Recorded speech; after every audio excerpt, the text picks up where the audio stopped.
আসসালামু আলাইকুম প্রিয় দর্শক, অন্য মঞ্চের আলাপচারিতায় আপনাদের সকলকে আমন্ত্রণ জানাচ্ছি। একটা কথা প্রথমে বলে নিই, আমি আয়াতুল্লাহ খোমেনির কোনো ভক্ত নই। আমি ইরানের ইসলামী প্রজাতন্ত্রের সমর্থক নই। আমি ধর্মনিরপেক্ষতা ও গণতন্ত্রের প্রবল সমর্থক। তবু বর্তমান পরিস্থিতিতে আমি ইরানি প্রতিরোধের দৃঢ় সমর্থক এজন্যই যে ইরান লড়াই করছে আমেরিকার নির্লজ্জ সাম্রাজ্যবাদ, প্রভুত্ববাদ ও ক্ষমার অযোগ্য দাদাগিরির বিরুদ্ধে। গণতন্ত্র প্রতিষ্ঠার নামে এই আমেরিকা বাংলাদেশে হাসিনা সরকারের পতন ঘটিয়েছে। পৃথিবীর দিকে দিকে তারা ইসলামী মৌলবাদী প্রবর্তন করেছে। মৌলবাদের ডাকাতের মতো ভেনেজুয়েলার প্রেসিডেন্টকে তুলে এনেছে, ঘোষণা করেছে আবার পরবর্তী টার্গেটে আছে কিউবা। গায়ের জোরে দখল করতে চায় গ্রিনল্যান্ড। কানাডাকে বুলি করছে। ইরানে আক্রমণ করেছে তারাই। বলছে ইরানের মানুষকে মুক্ত করবে। এই অধিকার কে দিয়েছে? আমেরিকাকে। মধ্যপ্রাচ্যের যেসব দেশ আমেরিকার উপগ্রহ হয়েছে আজ, তাদের কোথাও নেই গণতন্ত্র। কি করেছে আমেরিকা? আসলে ইরানকে উপগ্রহ করতে হবে, তাই বড় বড় কথা আমেরিকার, ও সবচেয়ে বলি। তাই আমি আমেরিকার সাম্রাজ্যবাদের বিরুদ্ধে, ইরানের সার্বভৌমত্বের পক্ষে, ইরানের স্বাধীনতার লড়াইয়ের পক্ষে। এই কয়টি কথা বলে আসবো আজকের আলোচ্য বিষয়ে। কোন কৌশলে প্রবল শক্তিধর আমেরিকা ও ইসরায়েলের রাতের ঘুম কেড়ে নিয়েছে ইরান, সে কথা বলবো। এটা কোনো ফ্লুক নয়, নির্ভেজাল বিজ্ঞান, অত্যন্ত সুচিন্তিত যুদ্ধ কৌশল। ইতিহাসে বিভিন্ন গেরিলা যুদ্ধ কৌশলের কথা আমরা পড়েছি। সেই গেরিলা কৌশলের আধুনিক রূপ ইরানের এই যুদ্ধ কৌশল। গেরিলা যুদ্ধের মূল কথা হলো শত্রুর চোখে ধুলো দিয়ে তার অজান্তে এমন ভাবে ঝাঁপিয়ে পড়া যে শত্রু বুঝতেই পারে না কোথা থেকে কিভাবে আক্রমণ আসছে। ইরান তার আজকের যুদ্ধ পরিকল্পনা এই কথাটি মাথায় রেখে তৈরি করেছে তার অস্ত্র ভান্ডার। এই অস্ত্র ভান্ডারের মূল সম্পদ ইরানের ড্রোন এবং মিসাইল ক্ষেপণাস্ত্র। এই স্ক্রিপ্টে আমরা ইরানের বাজেট যুদ্ধ কৌশল, ড্রোনের প্রযুক্তির পেছনের বিজ্ঞান, সহজ বিজ্ঞান এবং এর মোকাবিলায় আমেরিকার দামি ডিফেন্স সিস্টেমের যে অসহায়ত্ব, সেই অসহায়ত্বকে তুলে ধরব। প্রিয় দর্শক, কল্পনা করুন আপনি বিশ্বের সবচেয়ে শক্তিশালী সেনাবাহিনী। আপনার কাছে আছে কোটি কোটি ডলারের রাডার, স্যাটেলাইট আর অত্যাধুনিক মিসাইল সিস্টেম। কিন্তু হঠাৎ একদিন দেখলেন আপনার এই বিশাল আয়োজনকে বৃদ্ধাঙ্গুলি দেখিয়ে আকাশপথে ধেয়ে আসছে কাঠ আর ফাইবার গ্লাসের তৈরি কিছু সস্তা যন্ত্র, যে যন্ত্রটির দাম হয়তো আপনার একটি আইফোনের চেয়েও কম। হ্যাঁ, কাঠ এবং ফাইবার গ্লাসে, এমনকি কাগজে তৈরি সস্তা মিসাইল। ঠিক এটাই ঘটেছে মধ্যপ্রাচ্যের রণক্ষেত্রে। গত কয়েক দশকে ইরানের ওপর অজস্র অর্থনৈতিক নিষেধাজ্ঞা দেয়া হয়েছে। বলা হয়েছে তারা কোনো প্রযুক্তি বা পার্টস কিনতে পারবে না পৃথিবীর কোনো দেশ থেকে। কিন্তু ইরান কি করলো? তারা আধুনিক প্রযুক্তির পেছনে না ছুটে ব্যবহার করলো তাদের কমন সেন্স। কাঠ, কাগজ আর ফাইবার গ্লাস দিয়ে তৈরি তারা এমন এক ড্রোন ও মিসাইল বাহিনী তৈরি করেছে যা এখন আমেরিকা আর ইসরায়েলের রাতের ঘুম কেড়ে নিয়েছে। আজকের পর্বে আমরা বিশ্লেষণ করব ইরানের এই অপ্রতিসম যুদ্ধ কৌশল বা অ্যাসিমেট্রিক ওয়ারফেয়ার নিয়ে। লো টেক যখন হাইটেককে হারায়, আপনি যদি মনে করেন আধুনিক যুদ্ধে কেবল মেটাল বা ধাতব বস্তুই শ্রেষ্ঠ, তবে আপনি ভুল। ইরান তাদের ড্রোনে মেটালের বদলে ব্যবহার করেছে ফাইবার গ্লাস, কার্বন ফাইবার এবং শক্ত করা কাগজ, রেসিন হার্ডেন্ড পেপার। ইরানের এই ডিসপোজেবল ফ্লাইং বোম বা সস্তা ড্রোন এই প্রযুক্তি আগামী দিনে যুদ্ধের সংজ্ঞাই বদলে দিতে পারে। উন্নত দেশগুলো যখন হাই স্পিড ব্যালিস্টিক মিসাইল নিয়ে গবেষণা করছে, ইরান তখন রাডারের নিচ দিয়ে ধীর গতির এই ড্রোন পাঠিয়ে সবাইকে চমকে দিচ্ছে। কেন? কারণ রাডার স্টেলথ, মানে রাডার সাধারণত মেটাল থেকে সিগন্যাল রিফ্লেক্ট করে। কাঠ বা কাগজ থেকে সিগন্যাল রিফ্লেকশন প্রায় হয় না বললেই চলে। ফলে কোটি টাকার, কোটি ডলারের রাডারের কাছে এই মিলিয়ন ডলারের ড্রোনগুলো অদৃশ্য বা কখনো ছোট কোনো পাখির মতো মনে হয়। দ্বিতীয়ত, এই ড্রোনগুলোর হালকা ওজন।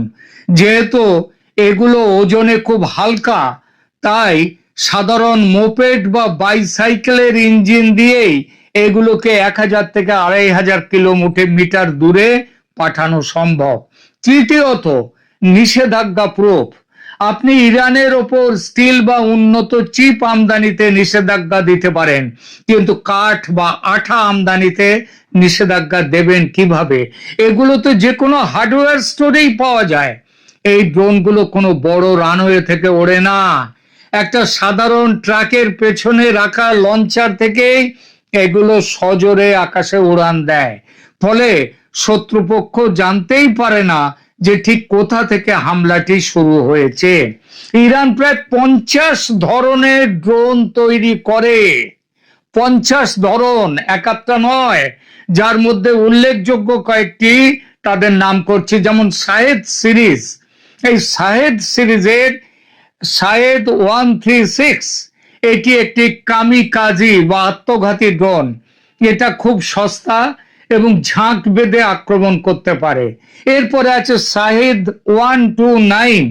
এটা আমেরিকার প্রেডেটর ড্রোনের মতো দীর্ঘ সময় আকাশে থাকতে পারে এবং নজরদারির পাশাপাশি এরা হামলা চালাতেও সক্ষম।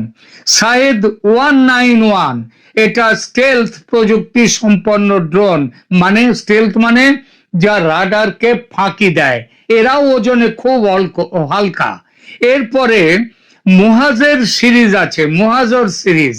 এই মুহাজের সিরিজের মুহাজের 6 এটি ইরানের অন্যতম আধুনিক ড্রোন, যা নিখুঁতভাবে গাইডেড বোমা হামলা চালাতে পারে। এরপরে আছে আবাবিল সিরিজ, আবাবিল 3 এবং আবাবিল 5। এরা মূলত নজরদারি এবং স্বল্প পাল্লার গোয়েন্দা তত্ত্ব সংগ্রহের জন্য ব্যবহৃত হয়। এরপরে আরএস সিরিজ আছে, আরাস। এই আরাস সিরিজ হচ্ছে বিশ্বের অন্যতম দীর্ঘ পাল্লার আত্মঘাতী ড্রোন হিসেবে পরিচিত, যা প্রায় 2000 কিলোমিটার দূরে গিয়ে আঘাত করতে পারে। এছাড়া কারার সিরিজ আছে, এটা ইরানের প্রথম জেট চালিত ড্রোন, যা ইন্টারসেপ্টর হিসেবে অন্য ড্রোন বা বিমানকে ধ্বংস করে দিতে পারে এবং দিচ্ছে। এবার আসি অর্থনীতির গণিত প্রসঙ্গে। যুদ্ধের ময়দানে এখন কে বেশি শক্তিশালী সেটা বড় কথা নয়, বড় কথা হলো কে কতদিন যুদ্ধ চালাবার ক্ষমতা রাখে, মানে কার পকেট আগে খালি হয়। ইরানের এক একটি ড্রোনের খরচ মাত্র 20 থেকে 50,000 ডলার, অর্থাৎ একটা স্পোর্টস কারের চেয়েও কম দাম।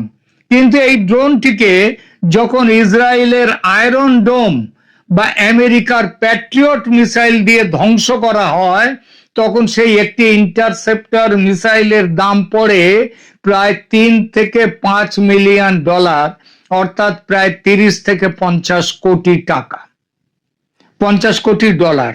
একটু হিসাব করে দেখুন, ইরান যদি 100টি ড্রোন পাঠায় তার খরচ মাত্র 20 লাখ ডলার। আর সেই 100টি ড্রোন ঠেকাতে আমেরিকার যে ইন্টারসেপ্টর, তার খরচ হয় প্রায় 30 কোটি ডলার। 20 লাখ ডলারকে সামলাতে 30 কোটি ডলার, এই যে বিশাল অর্থনৈতিক ফারাক, এটাই হলো ইরানের আসল চাল। তারা জানে তারা হয়তো সামনাসামনি যুদ্ধে আমেরিকার সমান শক্তিশালী নয়, কিন্তু তারা আমেরিকাকে অর্থনৈতিকভাবে ক্লান্ত করে দিতে সক্ষম। একেই বলে কস্ট এফেক্টিভ ওয়ারফেয়ার। ড্রোনের পর আসা যাক ইরানের উদ্ভাবনী যে মিসাইল প্রযুক্তি, ইনোভেটিভ মিসাইল প্রযুক্তি যেটা, সেই প্রসঙ্গে শুধু ড্রোন নয়, ইরানের মিসাইল বা ক্ষেপণাস্ত্র প্রযুক্তিও এখন অত্যন্ত উন্নত। ইরান যে বিষয়টিতে সবচেয়ে বেশি ইনোভেশন এনেছে তাহলে প্রিসিশন গাইডেড মিসাইল, অর্থাৎ নিখুঁত লক্ষ্যে গিয়ে আঘাত করে যে মিসাইল। ইরানের ক্ষেপণাস্ত্র বা মিসাইল কর্মসূচি শুধুমাত্র সংখ্যার দিক থেকেই বড় নয়, এটি অত্যন্ত ইনোভেটিভ বা উদ্ভাবনী।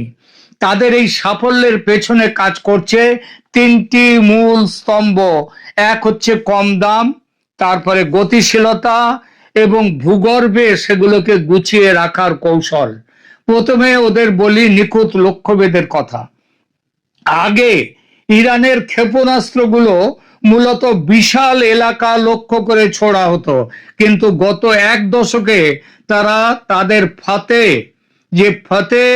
110 এবং জোলফাগার সিরিজের ক্ষেপণাস্ত্রগুলোতে উন্নত জিপিএস সিস্টেম এবং অপটিক্যাল গাইডেন্স সিস্টেম যুক্ত করেছে। ফলে এগুলো এখন কয়েকশো এমনকি কয়েক হাজার কিলোমিটার দূর থেকে কোনো একটি নির্দিষ্ট ভবনের কোন জানলায় গিয়ে আঘাত করবে সেই সক্ষমতাও ইরান ঠিক করে ফেলেছে। আর এইসব মিসাইল তারা গোপনে গুছিয়ে রাখার পদ্ধতিটাও দুর্দান্ত পদ্ধতি তৈরি করেছে। মাটির নিচে লুকোনো শহর। ইরান পাহাড়ের শত শত ফুট নিচে বিশাল বিশাল টানেল তৈরি করে সেখানে মিসাইল সাজিয়ে রেখেছে। এই জায়গাগুলোকে বলা হয় মিসাইল সিটি। ওপর থেকে বোমা ফেলে এগুলো ধ্বংস করা অসম্ভব। আন্ডারগ্রাউন্ড মিসাইল সিটি ইরানের অন্যতম বড় উদ্ভাবন। মাটির নিচে ভূগর্ভস্থ ক্ষেপণাস্ত্র শহর। তারা পাহাড়ের গভীরে শত শত ফুট নিচে বিশাল টানেল তৈরি করে সেখানে ক্ষেপণাস্ত্র মজুত এবং উৎক্ষেপণের ব্যবস্থা করেছে। এটা এতটাই সুরক্ষিত যে কোনো বড় ধরনের বিমান হামলা বা বাংকার ব্লাস্টার বোমা দিয়েও এগুলো ধ্বংস করা প্রায় অসম্ভব। মিসাইল টেকনোলজিতে আরো একটা বড় ব্যাপার উদ্ভাবন করেছে ইরান, সেটা হলো সলিড ফুয়েল সিস্টেম প্রযুক্তি। আগে মিসাইল ছুড়তে ওই লিকুইড ফুয়েল লাগতো, কারণ লিকুইড ফুয়েল ভরতে হয় অনেক আগে, তার জন্য সময় লাগে, অনেক টাকাও খরচ হয়। এখন ইরান সলিড ফুয়েল ব্যবহার করছে। এর মানে হলো কয়েক মিনিটের নোটিশে তারা হাজার হাজার মিসাইল ছুটতে প্রস্তুত একেবারে। আর গতিযুদ্ধের কথায় আসি, ইরানের মিসাইল, সেই মিসাইলের হাইপারসনিক গতির প্রসঙ্গ। ইরানের ফতে মিসাইল শব্দের চেয়ে 15 গুণ বেশি দ্রুত চলতে পারে এবং সবচেয়ে ভয়ঙ্কর ব্যাপার হলো এটা মাঝ আকাশে নিজের গতিপথও পাল্টাতে পারে। বর্তমানে কোনো এয়ার ডিফেন্স সিস্টেমের পক্ষে এই গতির মিসাইলকে মাঝপথে থামানো সম্ভব নয়। ফলত ড্রোন আর মিসাইল, এই দুই শক্তির জোরে ইরান আজ সমানে টক্কর দিয়ে যাচ্ছে আমেরিকাকে, ইসরায়েলকে। আয়াতুল্লাহ খোমেনির হত্যার পর আমেরিকা আর ইসরায়েল উল্লাস করেছিল এই ভেবে যে ইরান নতজানু হলো বলে। বড়জোর 4-5 দিন, এতদিন পরেও দেখা যাচ্ছে নতজানু হওয়ার কোনো লক্ষণই নেই, বরং অর্থনৈতিক চাপে কুঁকড়ে যেতে শুরু করেছে আমেরিকা আর ইসরায়েল। ইরান যুদ্ধের ভূ রাজনৈতিক প্রভাব ও ভবিষ্যৎ তাহলে কি? এই উদ্ভাবনী যুদ্ধ কৌশলের ফল তাহলে কি দাঁড়ালো? ইসরায়েল ও আমেরিকা এখন বুঝতে পারছে যে তারা প্রযুক্তিতে সেরা হলো, সংখ্যায় আর কৌশলে ইরান তাদের পাল্লা দিচ্ছে। ইরানের এই সস্তা প্রযুক্তির ধারণা এখন রাশিয়া, ইউক্রেন এমনকি বিশ্বের বিভিন্ন বিদ্রোহী গোষ্ঠীগুলো ব্যবহার করছে। আমেরিকা এখন আর ইরানের ওপর সরাসরি বড় হামলা করার সাহস পাচ্ছে না, কারণ তারা জানে হামলা করলে পাল্টা জবাবে ইরানের এই কয়েক হাজার সস্তা ড্রোন আর হাইপারসনিক মিসাইল তাদের প্রতিরক্ষা ব্যবস্থাকে ধসিয়ে দেবে। আমেরিকা হয়তো ইরানের সব ড্রোন ধ্বংস করতে পারবে না, কিন্তু ইরান যদি একটি ড্রোনেও সফল হয় তবে সেটাই বড় বিপর্যয় ডেকে আনবে। সবশেষে বলা যায়, যুদ্ধ এখন আর কেবল কোটি কোটি ডলারের বাজেটের নয়, যুদ্ধ এখন বুদ্ধির। ইরান সারা বিশ্বকে দেখিয়েছে যে সীমাবদ্ধতার মধ্যেও কিভাবে উদ্ভাবন করা যায়। তবে এই যুদ্ধ যে দীর্ঘকাল চলবে তা এখন নিশ্চিত, কারণ এখন আর কোনো দেশই কেবল দামি অস্ত্রের উপর ভরসা করতে পারছে না। সবাই এখন খুঁজছে ইরানের এই সস্তা কিন্তু মোক্ষম কৌশলের দিকে। আমেরিকা রণক্ষেত্রে না হারলেও অর্থনীতির লড়াইয়ে পিছিয়ে পড়তে শুরু করেছে। এটি একটি দীর্ঘমেয়াদী ক্ষয়িষ্ণু যুদ্ধ, যেখানে পকেট আগে যার খালি হবে সে হারবে। এরই সঙ্গে ইরান শুরু করেছে ছায়া যুদ্ধ, প্রক্সি ওয়ার। সরাসরি যুদ্ধে না গিয়ে তাদের প্রক্সি যেমন হিজবুল্লাহ, হুতি এবং আরো অনেকেই এবং ড্রোন প্রযুক্তির মাধ্যমে যুদ্ধকে ইসরায়েলের দোরগোড়ায় নিয়ে গেছে। আমেরিকা সরাসরি আক্রমণ করলে পুরো মধ্যপ্রাচ্য অস্থিতিশীল হওয়ার ঝুঁকি থাকে, আবার আক্রমণ না করলে ইরানের প্রভাব বাড়তেই থাকে। এই যে শ্যাম রাখি না কুল রাখি অবস্থা, এটাই ইসরায়েল ও আমেরিকার দুশ্চিন্তার মূল কারণ। পুরনো দিনের যুদ্ধের মতো এখন আর কেউ সাদা পতাকা উড়িয়ে আত্মসমর্পণ করে না। বর্তমানে যুদ্ধে জেতার মানে হলো প্রতিপক্ষকে মানসিকভাবে ক্লান্ত করে দেয়া এবং তাদের রাজনৈতিক ও অর্থনৈতিক স্থিতিশীলতা নষ্ট করে দেয়া। ইরান এই দীর্ঘস্থায়ী অস্থিরতা তৈরির কৌশলে পুরোপুরি সাফল্য দেখাচ্ছে এখনো পর্যন্ত এবং ভবিষ্যতেও দেখাবে বলে আমাদের বিশ্বাস। একদিকে প্রযুক্তির লড়াই চলছে, অন্যদিকে পর্দার আড়ালে চলছে কূটনীতি। মধ্যপ্রাচ্যে ক্ষমতার ভারসাম্যে এখন ভারত, চীন ও রাশিয়ার মতো শক্তিগুলোরও ভূমিকা রয়েছে। তাই যুদ্ধ কেবল অস্ত্রের নয়, বরং ধৈর্যেরও যুদ্ধ। সম্ভবত কোনো চূড়ান্ত ফলাফলের দিকে না গিয়ে বরং একটি দীর্ঘস্থায়ী নিম্ন তীব্রতার সংঘাত, যাকে বলে লো ইন্টেন্সিটি কনফ্লিক্ট, তাতে পরিণত হয়েছে। এখানে কে জিতবে যুদ্ধে তার চেয়ে বড় প্রশ্ন হলো কে কতদিন লড়াইতে টিকে থাকতে পারবে। প্রিয় দর্শক, আপনার কি মনে হয় প্রযুক্তির লড়াইয়ে শেষ পর্যন্ত জয় কার হবে, দামি মিসাইলের নাকি সস্তা ড্রোনের? আপনার মতামত কমেন্টে জানান। ভিডিওটি ভালো লাগলে লাইক দিন এবং আমাদের চ্যানেলটি সাবস্ক্রাইব করে পাশে থাকুন।